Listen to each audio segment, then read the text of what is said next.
ನಶ್ವರಳ ಬದುಕು. Ticket ticket.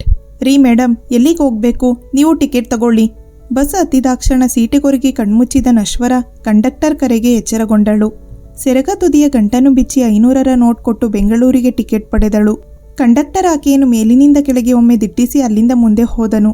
ಆತನ ನೋಟವನ್ನು ಅರಿತ ನಶ್ವರ ವಿಷಾದದ ನಗುನಕ್ಕು ತನ್ನ ತುಂಬಿದ ಹೊಟ್ಟೆಯನ್ನೊಮ್ಮೆ ಪ್ರೀತಿಯಿಂದ ಸವರಿದಳು. ದೃಷ್ಟಿ ತನ್ನ ಕೊರಳ ಕಡೆ ಹೋಯಿತು. ಬರಿದಾದ ಕುತ್ತಿಗೆ ತನ್ನ 2 ವರ್ಷದ ಹಿಂದಿನ ಜೀವನದ ಕಥೆಯನ್ನು ನೆನಪಿಸಿತು. 2 ವರ್ಷಗಳ ಹಿಂದೆ ಇಂದು ಕೂಡ ನಶ್ವರ ದೇಗುಲಕ್ಕೆ ಬಂದಿದ್ದಳು. ವಾರಕ್ಕೆ 3 ಬಾರಿ ಈ ದೇಗುಲದಲ್ಲಿ ಕೂತು ದೇವರಲ್ಲಿ ತನ್ನ ಸಂಭಾಷಣೆಯನ್ನು ಮಾಡುವುದು ಆಕೆಯ ವಾಡಿಕೆ. ಈ ದಿನವೂ ಆತ ಬಂದನು. ಆಕೆಗೆ ಅವನ ಆಗಮನ ವಿಷಯ ತಿಳಿದರೂ ಆತನನ್ನು ನೋಡದೆ ಹಾಗೆ ಓಡಿಬಿಟ್ಟಳು. ಮನಸ್ಸು ಒಮ್ಮೆಯಾದರೂ ಆತನನ್ನು ಕಾಣು ಎಂಬ ಹಂಬಲ ವ್ಯಕ್ತಪಡಿಸಿದರೂ ತನ್ನ ಈಗಿನ ಸ್ಥಿತಿ ಅದನ್ನು ಹಿಮ್ಮೆಟ್ಟಿಸಿತು.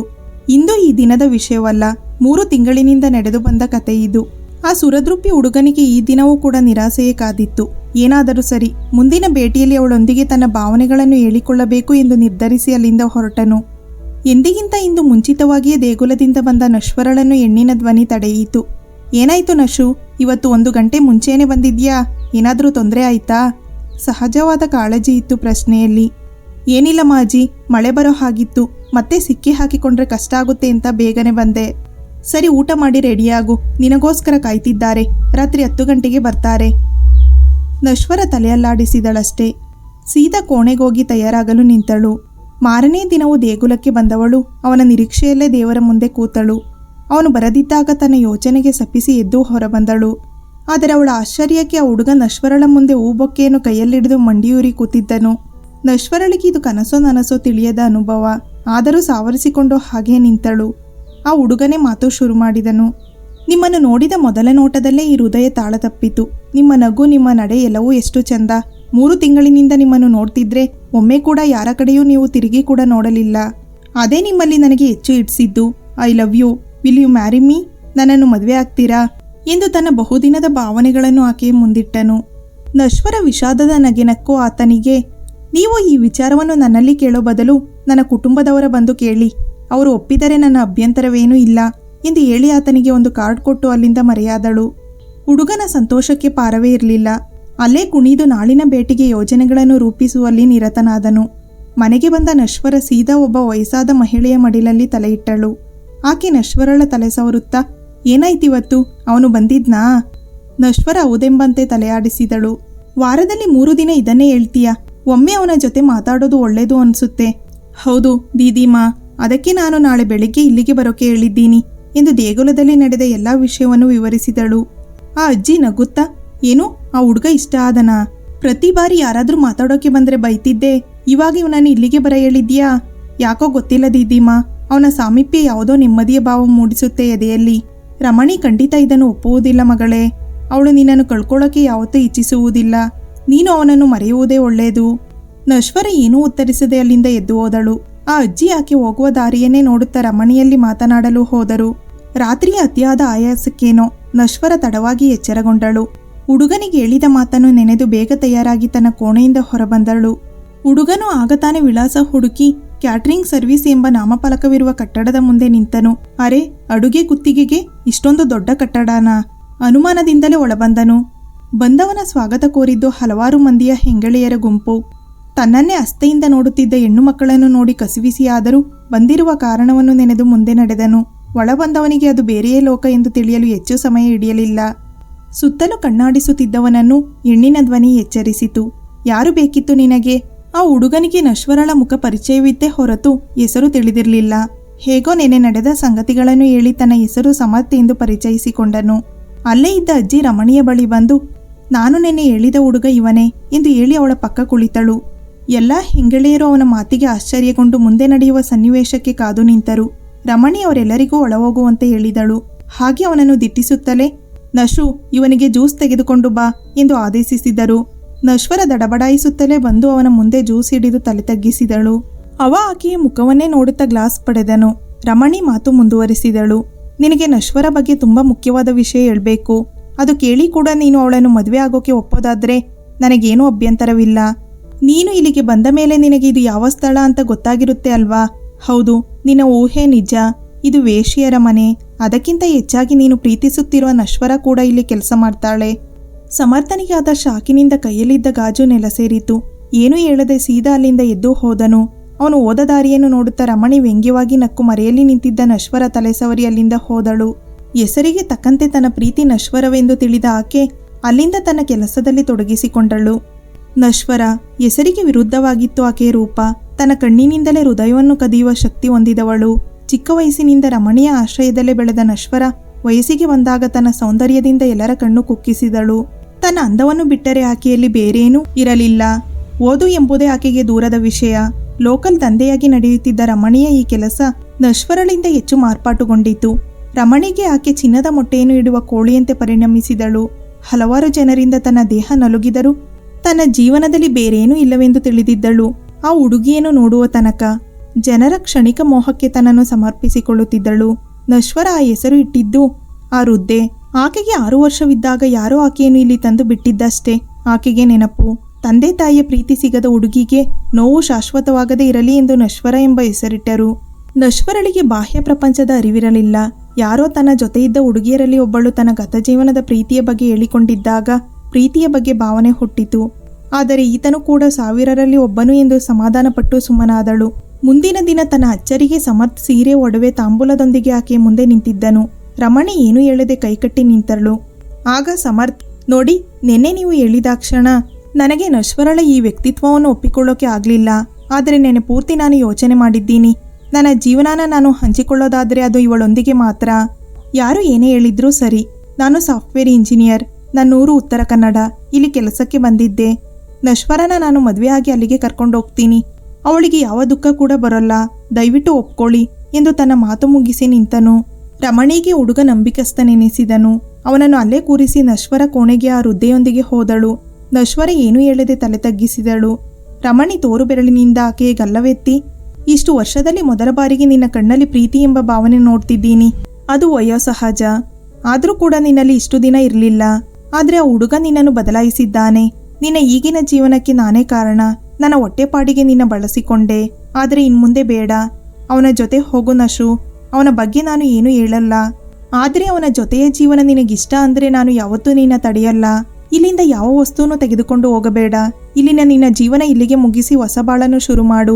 ಯಾರ ಬಗ್ಗೆ ಯೋಚಿಸಬೇಡ ಎಂದು ಹೇಳಿ ತಲೆಸವರಿ ಅಲ್ಲಿಂದ ಹೊರಟರು. ಬಾಗಿಲ ಬಳಿ ನಿಂತು, ಮತ್ತೆ ನಿನಗೆ ಒಂಟಿತನ ಏನಾದರೂ ಕಾಡ್ತಿದ್ರೆ ನಿನಗಾಗಿ ನಿನ್ನ ಮಾಜಿ ಹಾಗೂ ದಾದಿಮಾ ಸದಾ ಇರ್ತಾರೆ ಅಂತ ಮರಿಬೇಡ. ನಶ್ವರ ಓಡಿ ಬಂದು ರಮಣಿಯನ್ನು ಹಿಂದಿನಿಂದಲೇ ತಬ್ಬಿ ಹತ್ತಳು. ಖುಷಿಯಿಂದಲೇ ನಶ್ವರಳನ್ನು ಸಮರ್ಥನೊಂದಿಗೆ ಕಳುಹಿಸಿದರು. ಏಯ್ ಯಾರಮ್ಮ, ಮೆಜೆಸ್ಟಿಕ್ ಬಂತು, ಇಳಿರಿ ಇಳಿರಿ. ಕಂಡಕ್ಟರ್ ಕರೆಗೆ ಎಚ್ಚೆತ್ತು ತನ್ನ ಗತಜೀವನದ ನೆನಪಿನಲ್ಲೇ ತನ್ನ ತವರಾದ ಕ್ಯಾಟರಿಂಗ್ ಸರ್ವಿಸ್ ಕಟ್ಟಡದ ಮುಂದೆ ನಿಂತಳು. ಆಕೆಯನ್ನು ಸ್ವಾಗತಿಸಿದ್ದು ಕೂಡ ಅದೇ ಪರಿಚಿತ ಧ್ವನಿ. ನಶು, ಯಾವಾಗ ಬಂದೆ? ಅಲ್ಲೇ ನಿಂತಿದ್ಯಾ? ಒಳಗೆ ಬಾರೆ. ಖುಷಿಯಿಂದಲೇ ಸ್ವಾಗತಿಸಿದರು. ಆದರೆ ಆಕೆಯ ಬರಿದಾದ ಕುತ್ತಿಗೆ, ಕಾಲುಂಗುರಗಳಿಲ್ಲದ ಪಾದವನ್ನು ನೋಡಿ ಮನಸ್ಸು ಕೆಡಕನ್ನು ಶಂಕಿಸಿದರು. ತುಂಬು ಒಡಲನ್ನು ಕಂಡು ಸಂತಸಪಟ್ಟರು. ಒಳಕರೆದಂದು ಕೂರಿಸಿ ತಾವೇ ಊಟ ಮಾಡಿಸಿ, ಈಗ ಹೇಳು ನಶು, ಏನಾಯಿತು? ನಶ್ವರ ಕಣ್ಣೀರಿಡುತ್ತಾ ಅವರ ಮಡಿಲಲ್ಲಿ ಮಲಗಿದಳು. ಸಮರ್ಥ್ ನಶ್ವರಳನ್ನು ತನ್ನ ಊರಿಗೆ ಕರೆತಂದನು. ಆತನ ತಾಯಿ ನಶ್ವರಳ ಚೆಲುವನ್ನು ಕಂಡು ಖುಷಿಪಟ್ಟರು. ಆದರೆ ಆತನ ತಂದೆ ಏನೂ ಹೇಳದೆ ಸುಮ್ಮನಿದ್ದರು. ಸಮರ್ಥ್ ತನ್ನವರಿಗೆ ನಶ್ವರ ಅನಾಥೆ, ಹಳ್ಳಿ ಹುಡುಗಿ ಎಂದು ಪರಿಚಯಿಸಿದನು. ನಶ್ವರ ಇದರ ಬಗ್ಗೆ ಪ್ರಶ್ನಿಸಿದಾಗ, ಇಲ್ಲ, ನೀನು ಆ ಜಾಗದಿಂದ ಬಂದಿದ್ಯಾ ಅಂತ ಎಲ್ಲ ಕಡೆ ಹೇಳಿ ನನ್ನ ಮಾನ ಕಳ್ಕೋಬೇಕಾ ಎಂದು ಬಿಟ್ಟನು. ನೋವಾದರೂ ತಡೆದಳು. ಹಿರಿಯರ ಆಶೀರ್ವಾದದಿಂದ ಮದುವೆಯೂ ಆಯಿತು. ನಶ್ವರಳ ಸಂಸಾರ ಸುಂದರ ಸ್ವಪ್ನದಂತಿತ್ತು. ನಶ್ವರ ಗರ್ಭಧರಿಸಿದಳು. ಅಲ್ಲಿಯವರೆಗೂ ಚಂದವಿದ್ದ ಆಕೆಯ ಜೀವನದಲ್ಲಿ ಮೊದಲ ಪೆಟ್ಟು ಬಿದ್ದಿತ್ತು. ಸಮರ್ಥನಿಗೆ ತನ್ನ ಹೆಂಡತಿಯ ಚೆಲುವು ಯಾವಾಗಲೂ ಹೆಮ್ಮೆ ಎನಿಸುತ್ತಿತ್ತು. ಅದಕ್ಕೆ ಆಕೆಯನ್ನು ಎಲ್ಲ ಕಡೆಯೂ ಕರೆದುಕೊಂಡು ಹೋಗುತ್ತಿದ್ದನು. ಹೀಗೆ ಒಮ್ಮೆ ಆಫೀಸ್ನ ಪಾರ್ಟಿಗೆ ಹೋದಾಗ ಅಲ್ಲಿನ ಓರ್ವ ಶ್ರೀಮಂತ ನಶ್ವರಳನ್ನು ಆಸೆಯಿಂದ ನೋಡಿದನು ಹಾಗೂ ಸಮರ್ಥನಲ್ಲಿ ಒಮ್ಮೆ ತಾನು ಬಳಸಿದ ಎಣ್ಣಿವಳು ಎಂದು ಹೇಳಿ ಅವಮಾನಿಸಿದನು. ಕೋಪದಿಂದ ಸಮರ್ಥ ಆಕೆಯನ್ನು ಮನೆಗೆ ಕರೆದು ಜಗಳವಾಡಿದನು. ಛೇ, ನನ್ನ ಮಾನ ಮರ್ಯಾದೆ ಎಲ್ಲ ಹೋಯಿತು. ಇನ್ನೂ ಎಷ್ಟು ಜನ ನಿನ್ನ ಸಹವಾಸದಲ್ಲಿದ್ರು ಅಂತ ಹೇಳಿಬಿಡು ತಾಯಿ. ಇನ್ನೂ ಎಷ್ಟು ಅವಮಾನ ಅನುಭವಿಸ್ಬೇಕೋ ನಾನು ಗೊತ್ತಿಲ್ಲ. ಸದ್ಯ ನಿನ್ನ ಹೊಟ್ಟೆಯಲ್ಲಿರೋದು ನನ್ನ ಮಗು ಅಂತ ಖುಷಿ ಪಡ್ಬೇಕಷ್ಟೇ. ಎಲ್ಲ ನನ್ನ ಕರ್ಮ. ಯಾಕ್ರಿ ಹಾಗಂತೀರಾ? ನನ್ನ ಅಲ್ಲಿಂದ ಕರ್ಕೊಂಡು ಬರಬೇಕಾದ್ರೆ ನಿನ್ನ ಆಗಿನ ಜೀವನದ ಬಗ್ಗೆ ನನಗೆ ಬೇಡ, ನಿನ್ನ ಪ್ರೀತಿ ಮುಖ್ಯ ಅಂತ ಎಲ್ಲ ಹೇಳಿ ಇವಾಗ ಯಾಕೆ ಇಷ್ಟು ಚುಚ್ಚು ಮಾತಾಡ್ತೀರಾ? ನಿನ್ನ ರೂಪಕ್ಕೆ ಕಣೆ ನಾನು ನಿನ್ನ ಮದುವೆ ಆಗಿದ್ದು. ಎಲ್ಲ ದೊಡ್ಡ ತ್ಯಾಗಿ ಥರ ನೀನು ವೇಶ್ಯ ಆದರೂ ನಿನ್ನ ಹಿಂದೆ ಬರ್ತಿದ್ನಾ? ನಿನ್ನ ಅಲ್ಲಿಂದ ದೂರ ಕರ್ಕೊಂಡು ಬಂದಿದ್ದು ಕೂಡ ಇದೇ ಕಾರಣ. ಅಲ್ಲಿನ ಜನಕ್ಕೆ ನಿನ್ನ ಪರಿಚಯ ಇರುತ್ತೆ ಅಂತ. ನಿನಗಾಗಿ ಅಲ್ಲಿನ ನನ್ನ ಕೆಲಸ ಬಿಟ್ಟು ಬಂದೆ. ಎಲ್ಲ ನಮ್ಮ ಅಪ್ಪನ ಚಾಲೆಂಜ್. ಏನ್ರಿ ಅದು ಚಾಲೆಂಜು? ಹೇಳ್ಬೇಕಾ ಕೇಳು. ನಮ್ಮ ತಂದೆ ಆಸೆ ನಾನು ಅವರ ತಂಗಿ ಮಗಳನ್ನು ಮದುವೆ ಆಗಬೇಕು ಅಂತ. ಆ ಕುರುಪಿನ ಕಟ್ಕೊಂಡು ಜೀವನ ಎಲ್ಲ ಸಾಯ್ಬೇಕಾ? ಅದಕ್ಕೆ ನಮ್ಮ ತಾಯಿಯ ಸಹಾಯದಿಂದ ಹಠ ಮಾಡಿ ನಿನ್ನಂತಹ ಸುಂದರಿನ ಹುಡುಕಿ 3 ತಿಂಗಳು ನಿನ್ನ ಹಿಂದೆ ಸುತ್ತಿ ಮದುವೆ ಆಗಿದ್ದು. ಆದರೂ ಕೊನೆಗೂ ನಿನ್ನ ಆ ಕೆಟ್ಟ ಹಿನ್ನೆಲೆಯಿಂದ ನನ್ನ ಬಾಳು ಹಾಳಾಗೋಯ್ತು. ನಶ್ವರ ಕಣ್ಣೀರಿಡುತ್ತಾ, ಅಂದ್ರೆ ನೀವು ನನ್ನ ಮದುವೆ ಆಗಿದ್ದು ಬರೀ ನನ್ನ... ಸಮರ್ಥ್ ಕಿರುಚುತ್ತಾ, ಹೌದು ಕಣೆ, ಎಸ್, ನಿನ್ನ ಸೌಂದರ್ಯಕ್ಕೆ ನಾನು ಬಿದ್ದಿದ್ದು. ಏನಿವಾಗ ಎಂದು ಹೇಳಿ ಆಕೆಯ ಮುಂದೆ ಕೂತು ಮದ್ಯಪಾನ ಮಾಡಿ ಮಲಗಿಬಿಟ್ಟನು. ನಶ್ವರಳ ಆಸೆಯ ಗೋಪುರ ಕಳಚಿತು. ತನ್ನ ಹಿನ್ನೆಲೆ ತಿಳಿದಿದ್ದರೂ ಆತ ನನ್ನನ್ನು ಒರೆಸಿದ ಎಂಬ ಗೌರವ ಭಾವನೆ ಹೆಚ್ಚಿತ್ತು ಆಕೆಯಲ್ಲಿ. ಆದರೆ ಇಂದು ತಾನು ಈತನ ಪರ್ಮನೆಂಟ್ ಕಸ್ಟಮರ್ ಆಗಿ ಬದುಕುತ್ತಿದ್ದೇನೆ ಎನ್ನಿಸಿತು. ಆದರೂ ತನ್ನ ಒಡಲ ಜೀವಕ್ಕಾಗಿ ಎಲ್ಲವನ್ನೂ ಸಹಿಸಿಕೊಂಡಳು. ಆದರೆ ಕೆಲವು ತಿಂಗಳ ನಂತರ ಆಕೆಗೆ ತಿಳಿದಿದ್ದು ತನ್ನ ಗಂಡನ ಪ್ರೀತಿಯಿಂದ ಆಕೆ ಸಂಪೂರ್ಣವಾಗಿ ದೂರ ಆದಳೆಂದು. ವಿಷಯ ತಿಳಿದ ಆಕೆಯ ಅತ್ತೆ ಕೂಡ ಮಾನಸಿಕವಾಗಿ ಹಿಂಸಿಸಿದರು. ತನ್ನ ಮಾಜಿ ಹಾಗೂ ದಾದಿಮಾ ಅವರು ಇಟ್ಟಿರುವ ನಂಬಿಕೆ ಸುಳ್ಳಾಗಬಾರದು ಎಂದು ತಡೆದಳು. ಆದರೆ ಕೊನೆಗೆ ತನ್ನ ಮಗುವಿಗೆ ಕೇಡನ್ನು ಬಯಸಿದ ಅತ್ತೆಯನ್ನು ಕಣ್ಣಾರೆ ಕಂಡು ಇನ್ನು ತಾನು ಇಲ್ಲಿರುವುದು ಸರಿಯಲ್ಲವೆಂದು ಅಲ್ಲಿಂದ ಹೊರಟು ಬಿಟ್ಟಳು ತುಂಬು ಒಡಲಿನ ತಾಯಿ. ನಡೆದ ಎಲ್ಲ ಸಂಗತಿಯನ್ನು ರಮಣಿಯಲ್ಲಿ ಹೇಳಿ ಕಣ್ಣೀರಿಟ್ಟಳು. ರಮಣಿ ಹಾಗೂ ದಾದಿಮರ ಆರೈಕೆಯಲ್ಲಿ ನಶ್ವರ ಹೆಣ್ಣು ಮಗುವಿಗೆ ಜನ್ಮವಿತ್ತಳು. ಆದರೂ ಎಲ್ಲೋ ಮೂಲೆಯಲ್ಲಿ ನಶ್ವರಳಿಗೆ ತನ್ನ ಮಗಳು ಇಂತಹ ಸ್ಥಳದಲ್ಲಿ ಬೆಳೆಯುವುದು ಹಿಡಿಸಲಿಲ್ಲ. ಅದರ ಬಗ್ಗೆಯೇ ಹೆಚ್ಚು ಚಿಂತಿಸತೊಡಗಿದಳು. ತನಗೇನಾದರೂ ಸರಿ, ಮಗುವಿನ ಭವಿಷ್ಯ ಸರಿಯಾಗಿರಬೇಕೆಂದು ನಿರ್ಧರಿಸಿದಳು. ಮಾರನೇ ದಿನ ಮಗದೊಮ್ಮೆ ಆಕೆಯ ಅಚ್ಚರಿಗೆ ಆತನ ಗಂಡ ರಮಣಿಯ ಮುಂದೆ ನಿಂತಿದ್ದನು. ತನ್ನ ತಪ್ಪಿನ ಅರಿವಾಗಿ ಅಲ್ಲಿಗೆ ಬಂದಿದ್ದನು. ನಶ್ವರ ಮರೆಯಲ್ಲಿ ಮಗುವನ್ನು ಹಿಡಿದು ನೋಡುತ್ತಿದ್ದಳು. ಆಗ ಸಮರ್ಥ್, ತುಂಬಾ ಅಂದರೆ ತುಂಬಾ ಕೆಟ್ಟದಾಗಿ ಮಾತಾಡಿಬಿಟ್ಟೆ ಅವಳ ಹತ್ತಿರ. ನಿಮ್ಮ ಮುಂದೆ ನಿಲ್ಲೋ ಯೋಗ್ಯತೆ ಕೂಡ ನನಗಿಲ್ಲ. ಆದರೆ ನನಗೆ ನನ್ನ ಹೆಂಡತಿ ಮಗು ಬೇಕು. ಬೇಕಾದರೆ ಕಾಲಿಗೆ ಬೀಳ್ತೀನಿ. ನನ್ನ ಹೆಂಡತಿ ಮಗುನ ನನ್ನ ಜೊತೆ ಕಳಿಸಿಕೊಡಿ. ಅವಳಿಲ್ಲದೆ ಈ 6 ತಿಂಗಳು ನನಗೆ ಅವಳ ಬೆಲೆಯನ್ನು ತೋರಿಸಿದೆ. ನನ್ನನ್ನೇ, ನನ್ನ ಪ್ರೀತಿಯನ್ನೇ ನಂಬಿ ಬಂದವಳಿಗೆ ತುಂಬಾ ನೋವು ಕೊಟ್ಬಿಟ್ಟೆ. ಪ್ರೀತಿ ಅನ್ನೋದು ಮನಸ್ಸುಗಳ ಮಧ್ಯೆ ಹೊರತು ದೇಹದ ಸಂಬಂಧವಲ್ಲ. ಇಷ್ಟು ದಿನ ನಶ್ವರ ಬಗ್ಗೆ ಗೊತ್ತಿರದ ನಮ್ಮ ತಂದೆ ಅವಳ ಬಗ್ಗೆ ಗೊತ್ತಾಗಿ ನನಗೆ ಹೇಳಿದ ಮೊದಲ ಮಾತು ನನ್ನ ಸೊಸೆಯನ್ನು ಮನೆಗೆ ಕರ್ಕೊಂಡು ಬಾರೋ ಅಂತ. ಫಸ್ಟ್ ಟೈಮ್ ನಮ್ಮ ತಂದೆ ನನಗೆ ಸರಿಯಾದ ಮಾರ್ಗ ತೋರಿಸಿದ್ರು. ನನ್ನ ಮೇಲೆ ನನಗೆ ನಾಚಿಕೆ ಆಗ್ತಿದೆ. ಅವಳ ಅಂದಕ್ಕೆ ಮಾತ್ರ ಈ ಮನಸ್ಸು ವಾಲಿತಾ ಅಂತ. ಆವಾಗ ನನಗೂ ಇಲ್ಲಿಗೆ ಬರುವ ಮನುಷ್ಯರಿಗೂ ಏನು ವ್ಯತ್ಯಾಸ ಎಂದು ಕೈ ಮುಗಿದ.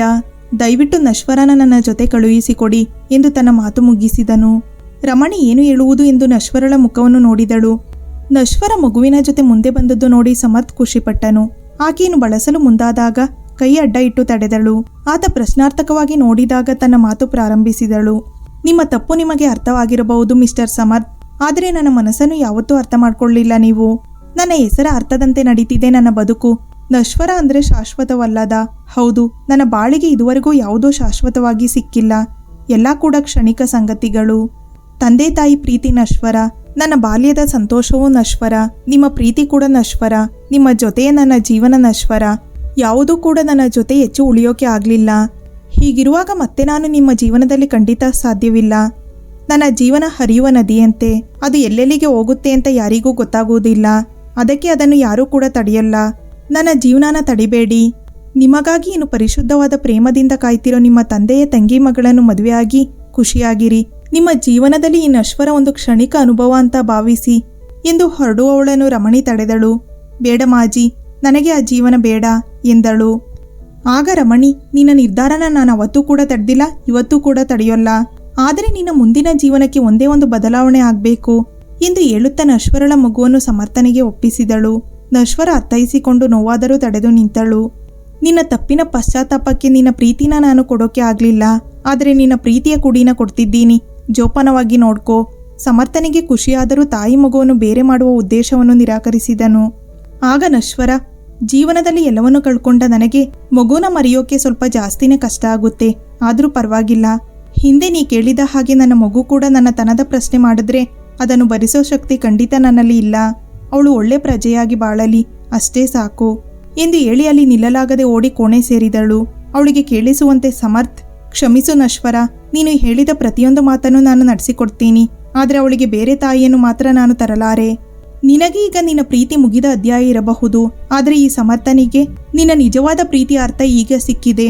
ಇದನ್ನು ಈ ಜನ್ಮ ಪೂರ್ತಿ ಅನುಭವಿಸ್ತೀನಿ ಎಂದು ಹೇಳಿ ಅಲ್ಲಿಂದ ಹೊರಟನು. ಹಾಗೆ ನಿಂತು ಹಿಂದಿರುಗದೆ ನನ್ನ ಮಗಳ ಹೆಸರು ಸಮಸ್ವ ಎಂದು ಹೇಳಿ ಮರೆಯಾದನು. ಇಡೀ ರಾತ್ರಿ ನಶ್ವರ ಒಂಟಿಯಾಗಿಯೇ ಕಳೆದಳು. ಮುಂಜಾನೆ ರಮಣಿ ನಶ್ವರಳ ಮುಂದಿನ ಜೀವನದ ಬಗ್ಗೆ ತಿಳಿಯಲು ಆಕೆಯ ಕೋಣೆಗೆ ಹೋದಾಗ ನಶ್ವರ ಚಿರನಿದ್ರೆಗೆ ಜಾರಿದ್ದಳು. ಮಗು ದೂರವಾಯಿತು ಎಂಬ ದುಃಖಕ್ಕೋ ಅಥವಾ ಮಗುವಿನ ಮುಂದಿನ ಭವಿಷ್ಯದ ಸಂತೋಷಕ್ಕೋ ಆಕೆಯ ಹೃದಯ ಬಡಿತ ನಿಂತು ಹೋಗಿತ್ತು. ನಶ್ವರಳಿಗೆ ಎಲ್ಲವನ್ನೂ ನಶ್ವರವಾಗಿಸಿದ್ದ ಆ ದೇವರು ಕೊನೆಯಲ್ಲಿ ಸಾವು ಎಂಬ ಶಾಶ್ವತ ನೆಮ್ಮದಿ ನೀಡಿದ್ದನು. ಈ ಸ್ಟೋರಿ ಇಷ್ಟವಾಗಿದ್ದರೆ ದಯವಿಟ್ಟು ನಮ್ಮ ಚಾನಲ್ನ ಸಬ್ಸ್ಕ್ರೈಬ್ ಮಾಡಿ, ಲೈಕ್ ಮಾಡಿ. ಧನ್ಯವಾದಗಳು.